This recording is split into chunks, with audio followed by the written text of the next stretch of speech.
Alors, bonjour, rebonjour à tous. On est dans une nouvelle capsule RH et aujourd'hui, on a vraiment une invitée spéciale qui va nous parler de son organisme et le sujet aujourd'hui, c'est la réintégration sociale parce que selon moi, c'est un sujet qu'on ne discute pas assez. Je pense que ça a toujours été présent, mais moins de l'avant. Donc aujourd'hui, on veut vraiment mettre de la lumière sur plusieurs questions. Donc aujourd'hui, notre invitée spéciale, c'est Katie Antoine. Salut Lina. Merci vraiment honnêtement de m'avoir fait l'honneur. Aujourd'hui, on se trouve dans ta boutique Style Afrique de l'organisme L'Union Urbain. Donc, Katie, j'aimerais que tu me parles un petit peu du parcours et de où c'est parti qui a fait en sorte qu'on se retrouve aujourd'hui ici ensemble. Bien, merci de t'intéresser à ce que je fais. Déjà, c'est un peu une déformation. On dit toujours la boutique de Katie, mais ce n'est pas ma boutique. J'avais une boutique pendant 10 ans qui s'appelait Boutique Espace Urbain, c'est vrai, que j'ai reconduit pour me mettre au service d'entrepreneurs créatifs qui vendaient des produits d'inspiration afro-caribéens urbains. Avec la pandémie, l'inflation, Alouette. Oui, on pourrait en parler longtemps. Ça a beaucoup changé l'industrie du commerce du détail. Je pense que tu sais de quoi je parle. Je sais de quoi tu parles, surtout avec les boutiques en ligne aussi. En tout cas, c'est un nouveau monde, hein. Vraiment.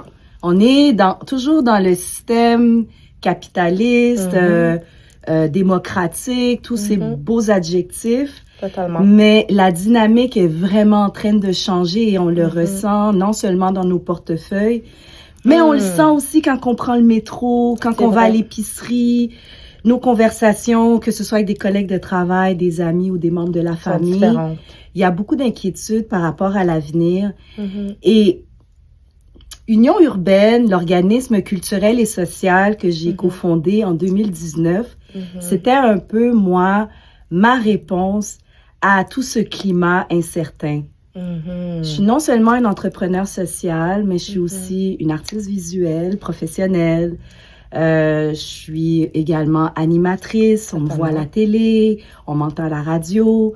J'anime des balados. On te regarde. Je peux confirmer, on la regarde parce que c'est toujours très intéressant et vraiment inspirant de te voir aller, Katie. Ça fait plusieurs années, là, je crois que tu fais une différence non seulement au niveau de la communauté, mais au niveau de l'impact social. On te voit dans plusieurs animations de plusieurs shows que justement, c'est pas juste un show de tous les jours, c'est un show qui a un impact, un message à faire véhiculer et je pense que c'est ce qui a fait ta force à travers les années.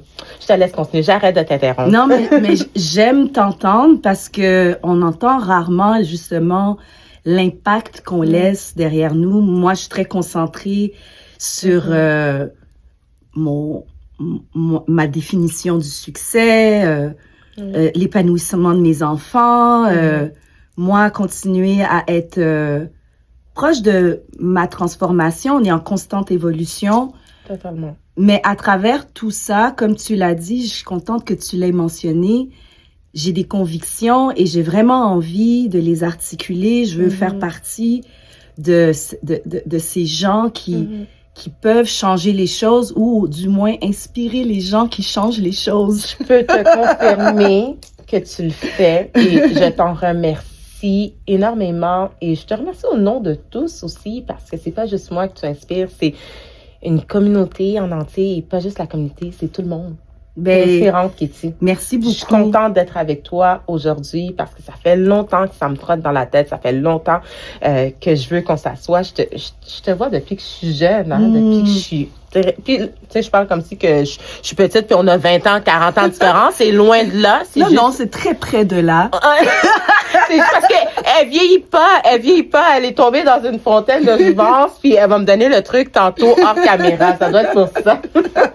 Je peux même vous donner le truc à tout le monde. Je pense que c'est vraiment de lâcher prise et puis d'insister pour incarner qui on est, d'apprendre à se connaître puis de respecter ce qu'on découvre de soi-même parce qu'on a tous on nous a tous déposé des cadeaux en nous à notre naissance. Tellement. Et je pense que notre responsabilité, c'est de les découvrir pendant notre vie et puis de les mettre à son propre service et au service de notre écosystème. Tellement. Ceci étant dit, moi, mes cadeaux, c'est vraiment ça, la communication, les arts, j'aime le style, j'aime l'aménagement, j'aime le beau.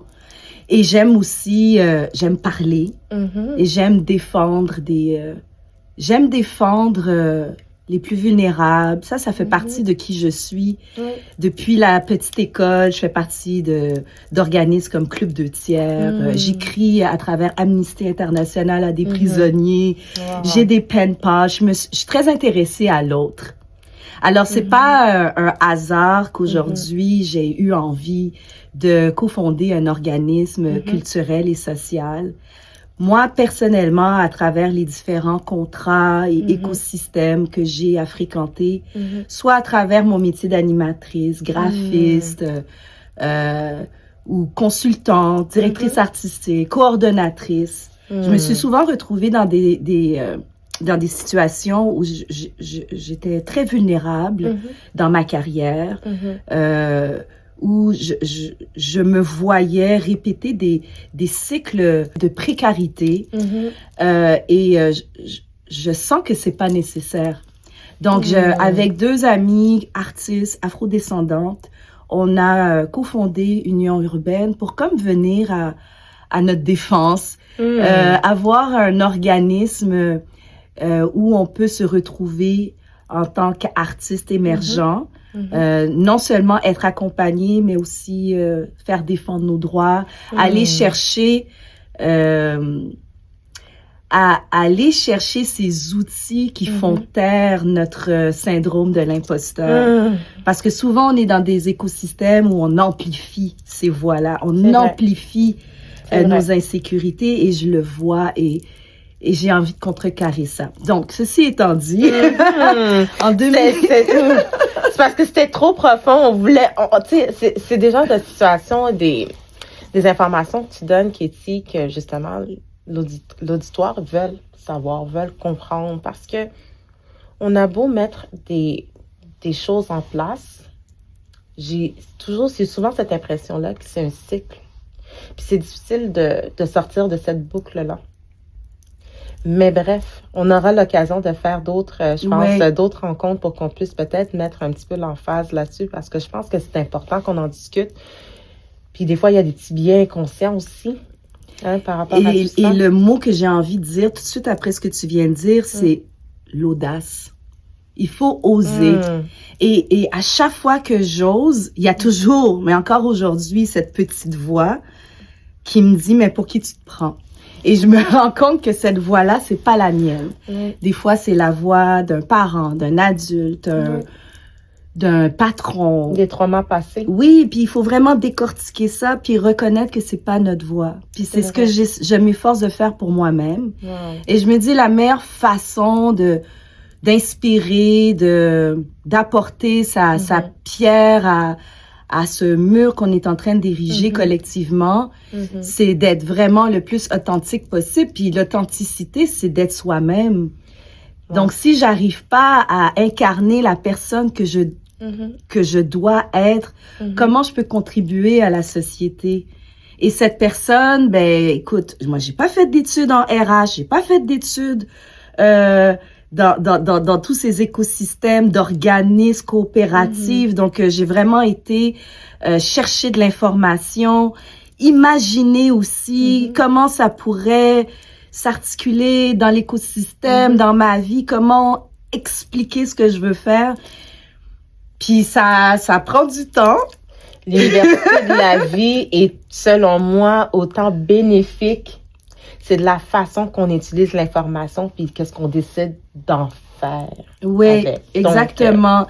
Et aussi d'aller chercher les bons alliés. En créant Union urbaine, j'ai trouvé de l'accompagnement auprès de groupe 3737 Oui. qui ont vraiment pris ce mandat d'accompagner les entrepreneurs issus de la diversité, spécifiquement afrodescendants.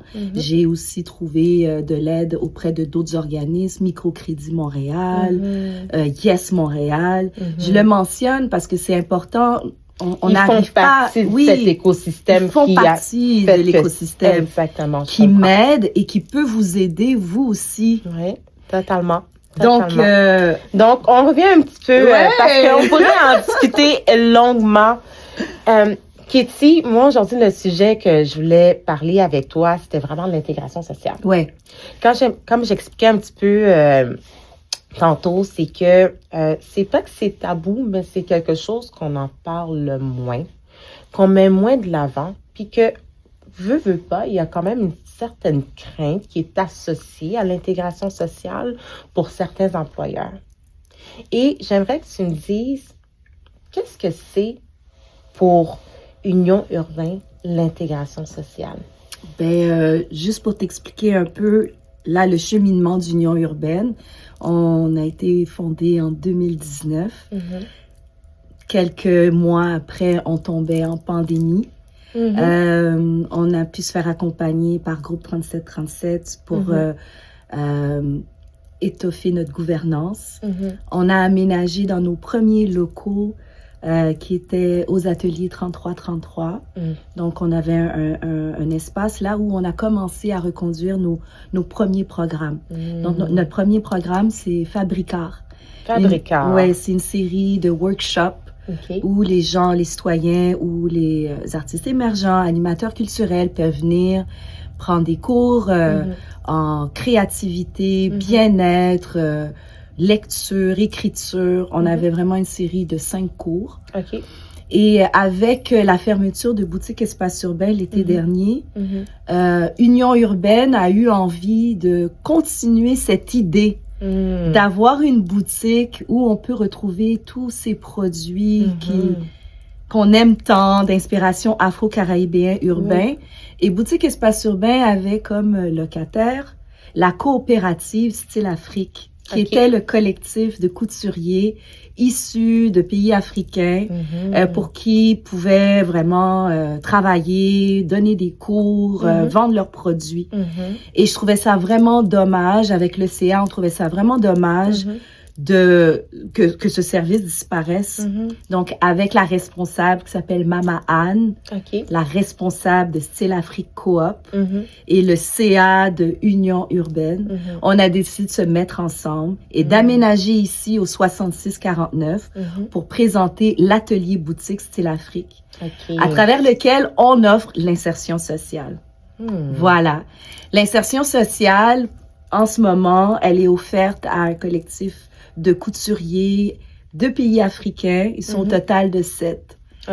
Donc, ils viennent ici avec leur métier et au lieu de travailler ailleurs, ils peuvent exercer ce travail qui leur est si cher, qu'ils font très bien, offrir ça à la population, vendre leurs produits dans l'espace boutique et reconduire des ateliers de couture à travers l'autre programme qui s'appelle Fabricard.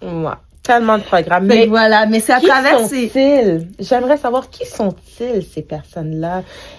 Ils sont issus de où? Qu'est-ce qui a fait en sorte qu'ils font partie de ce programme-là? Donc, j'aimerais que tu me parles un peu du profil exactement derrière tout ça. Oui, écoute, c'est des gens de tout âge, des hommes, des femmes, des jeunes filles, des jeunes garçons. Vraiment, une fois ici, ils ont accès à nous par référence ou à travers d'autres centres communautaires qui sont au courant de ce qu'on fait comme travail ici. C'est sûr qu'on a une capacité maximale. Comme tu le vois, les machines sont juste derrière nous. Fait qu'ils travaillent avec nous en rotation. Et c'est comme ça qu'on peut offrir justement ce magnifique service de couture dont on fait la promotion depuis plusieurs mois. Ah, wow. L'insertion sociale, c'est, selon moi, des convictions qu'on doit s'acharner ou on doit insister à à garder, à intégrer une société, surtout des sociétés contemporaines, nord-américaines. Leur richesse repose sur leur diversité. La richesse du Canada repose sur sa diversité. Et selon moi, les gens issus de l'immigration, c'est la crème de la crème de leur propre société. C'est tellement un projet rempli d'embûches qu'il faut que tu sois résilient. Oui, c'est le bon mot.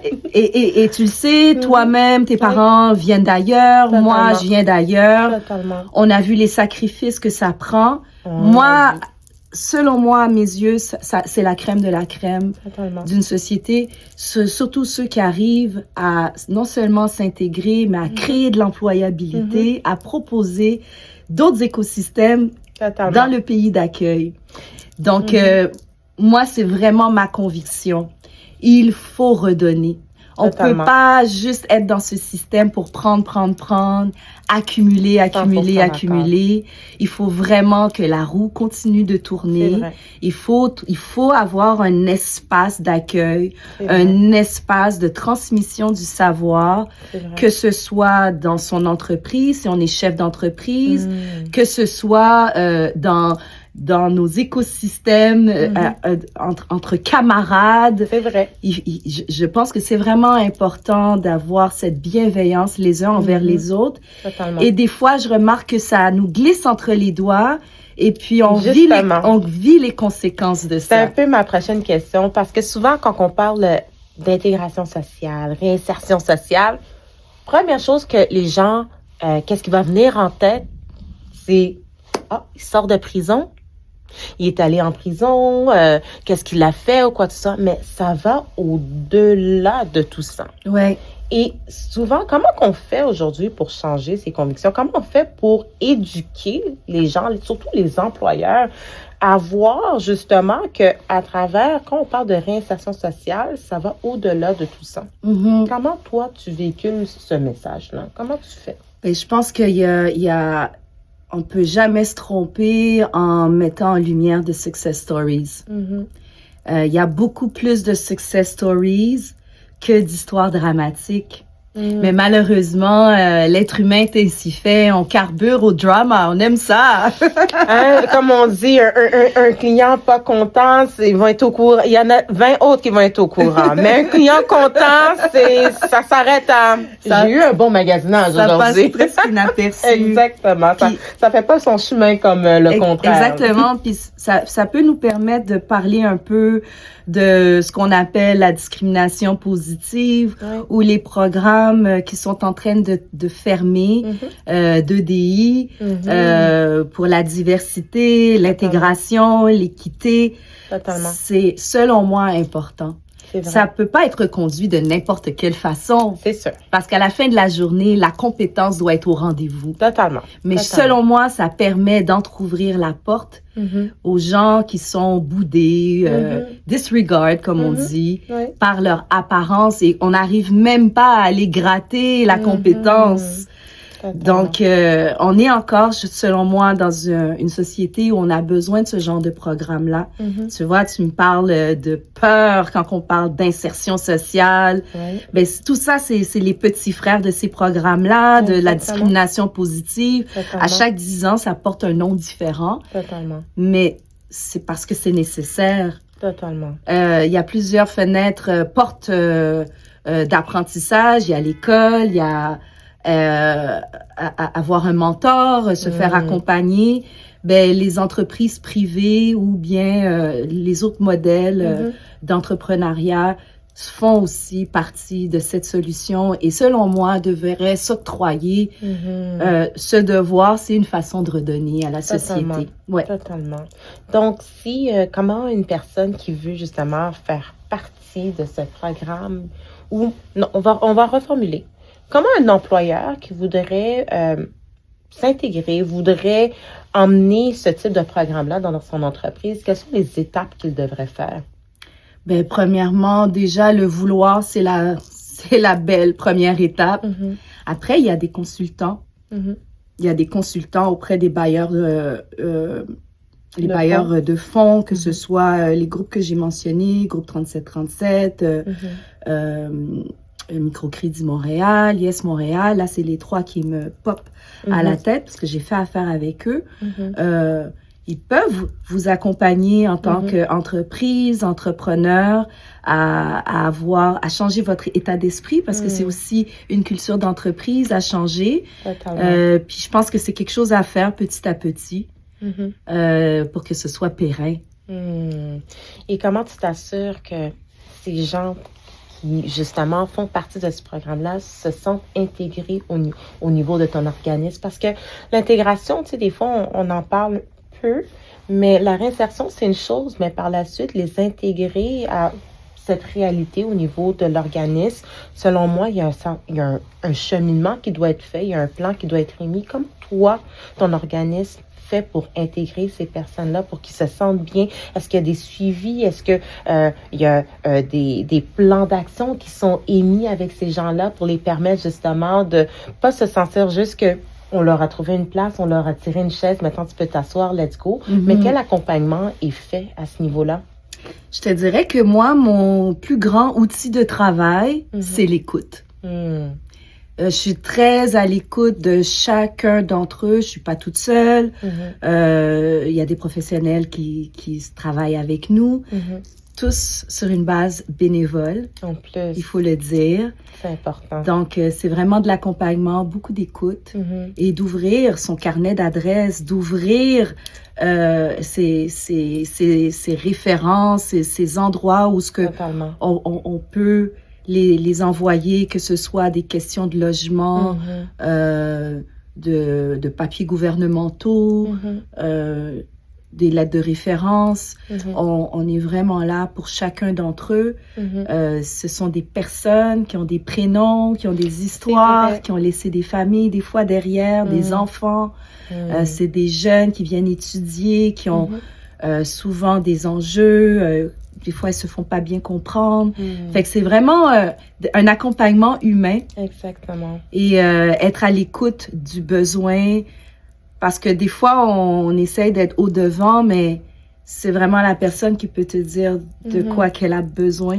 Totalement. C'est tellement vrai. L'écoute, comme tu dis, ça joue pour beaucoup. Oui. Et des fois, on oublie l'impact positif que ça peut avoir sur une personne, de prendre le temps d'être disponible pour eux, d'être à l'écoute. Et je le redis souvent en tant que personne dans le RH, on a 2 oreilles et une bouche pour écouter 2 fois plus que parler. C'est bon ça. C'est une phrase qu'on me disait toujours à travers mon parcours. Et puis, et Katie, j'aimerais que tu me parles un petit peu, là, justement, on parlait un peu de ces profils qui sont assez différents. Ces gens-là qui appliquent, qui sont justement, qui sont mis à toi, à ta disposition au niveau de référence et tout, est-ce qu'ils ont un endroit spécifique? Si jamais il y a des gens qui nous écoutent puis qui disent, ben écoute, c'est ma situation présentement, puis j'aimerais faire partie de ce type de communauté, j'aimerais être justement, travailler avec ces organismes. Est-ce qu'ils ont, ils ont des contacts spécifiques? Par où ils doivent passer ces personnes-là? Qui ne sont pas employables, mais plutôt des personnes qui sont issues justement de cette communauté. Ben, c'est beaucoup du bouche à oreille. OK. Sinon, Union urbaine fait partie aussi de d'autres écosystèmes avec d'autres organismes qui ont un petit peu les mêmes missions. Donc, on se partage aussi des missions, des objectifs, des projets, des programmes. Donc, souvent, le message se passe à travers ces autres organismes, comment je pourrais dire? J'allais dire des amis, des clients. C'est des clients, des amis. C'est une réalité, effectivement. Qui sont passés à travers notre programme, mais on amène d'autres. Faut dire que ce programme, il existe avec Style Afrique Coop depuis plus de 27 ans.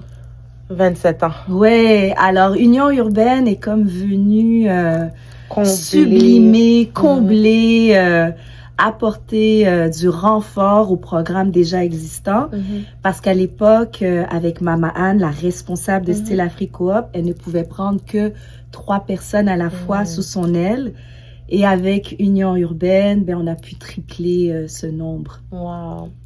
Et quel conseil donnerais-tu aux employeurs qui voudraient opter pour ce choix et avoir ces options dans son entreprise? Quel conseil donnerais-tu? Le meilleur conseil, on sait que l'écoute, ça en fait partie. Oui, l'écoute, ça en fait partie. Ça, c'est sûr à 100%. Mais sinon, quel autre conseil? Est-ce que ça serait l'ouverture? J'aimerais t'entendre là-dessus. Tu sais, j'aime bien dire, personne peut tout faire, mais tout le monde peut faire quelque chose. Ah, j'aime ça. Fait que déjà identifier c'est quel angle qui nous intéresse en tant qu'entreprise.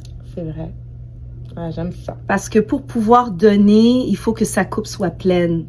Donc, en tant qu'entrepreneur, entreprise, organisme ou collectif, identifiez vraiment votre ADN et qu'est-ce que vous avez envie de faire. Quel genre de porte vous avez envie d'ouvrir. Une fois que ça, c'est clair, c'est beaucoup plus facile d'accompagner, d'encadrer, puis aussi de respecter ses propres limites. C'est vrai.